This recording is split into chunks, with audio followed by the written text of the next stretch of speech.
So after that, when Umar radiallahu anh found Thalaba and they recognized him, they told him the Prophet ﷺ is looking for you. He said, no, please.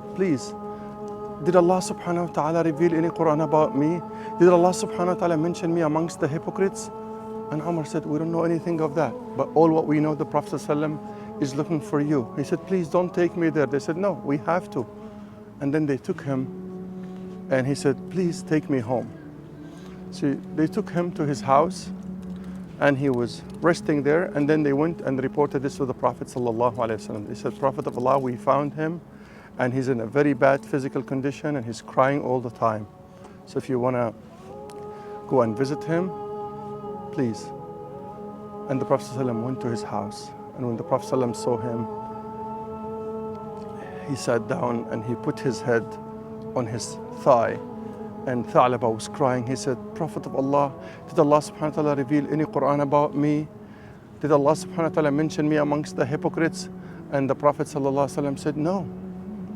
And then he said, Prophet of Allah, please remove my head that's full of sins away from your thigh. And the Prophet ﷺ said, no, I will not do that.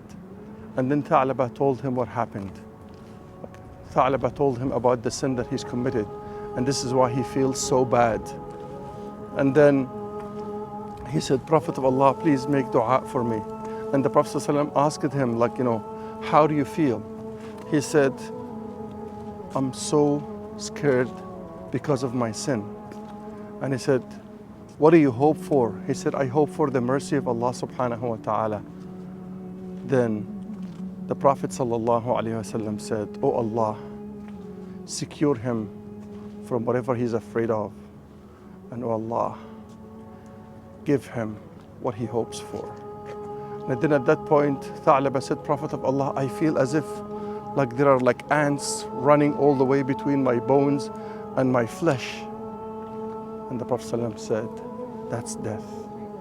And then Thalaba passed away. What do you learn from that story? Do you feel bad when you commit a sin?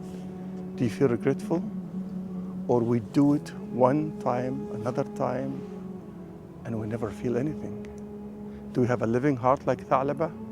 How old was Thalaba? Think about this, he was 16. I'll leave you to think.